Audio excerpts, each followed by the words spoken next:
that I like you. Huh? I want to let you know that I like you, Chester. Seryoso ka? Ha? Sure kang gusto mo ako? Oo. Eh, bakit ang lukot pa rin ng mga mata mo? Hindi. Hindi mo ako gusto, Astrid. Confused ka lang kasi lagi mo akong kasama. Chester. Sino yung tumawag?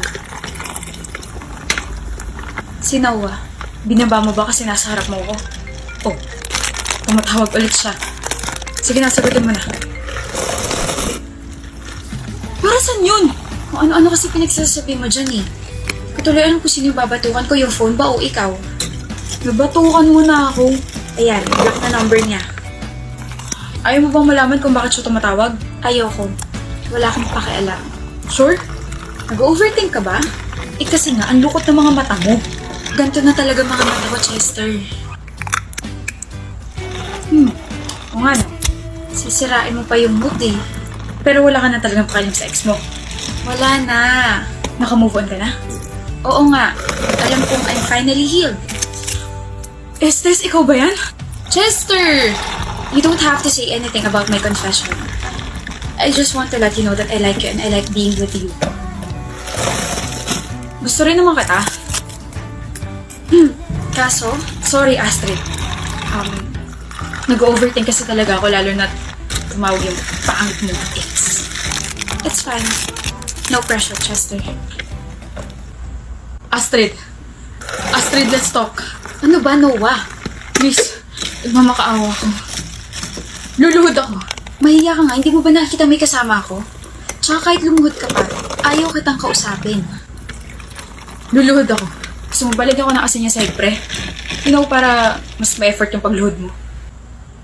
Pwede bang huwag kang mangailang? Sa aming usapan lang to. Wala kang alam. Marami akong alam, kaya sasali ako. Ano? Bakit gusto mo makipag-usap sa kanya?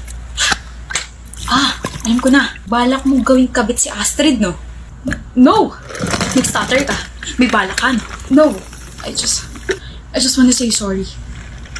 I feel guilty sa nagawa ko sa'yo. Please forgive me. I want your forgiveness, Astrid. Yung anak ko tsaka yung asawa ko iniwan na ako kasi hanggang sa panaginip ikaw yung bukang bibig ko. Sobrang nagigilty lang talaga ako. Please, patawarin mo na ako. Can you talk to my wife? Tell her na ex-workmate lang kita na walang namamagitan sa ating dalawa. Please. Wow! Please, tulungan mo ako. Ayoko.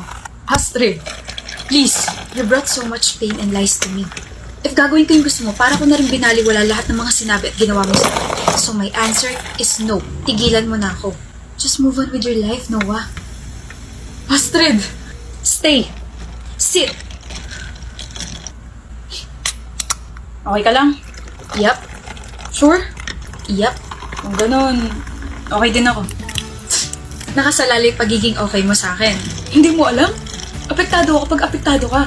Kaya nga hindi na kita sa kanya dati, di ba? Naapektuhan ako dahil sa iyak mo. Well, ngayong okay ka, mas okay ako. Kasi okay tayong dalawa. Ngayong gusto mo ako, gusto kita, baka pwedeng tayong dalawa na. I know, wrong timing kasi yung ex mo. Yes, Chester. Anong yes? Di naman ako nanliligaw. Wasted ka. Huh? Akala ko ba ako yung nililigawan mo? Hindi ba? Chester! Ala siya, galit na. Grabe naman. Oo na, sige na. Boyfriend na ako, girlfriend na kita, mua-mua, chup-chup, hugs, XOXO, kisses. Okay na. Ayoko na pala. Hoy, anong tawagan natin? Jowa bells? Babe? Baby? Cup and cake? Love you.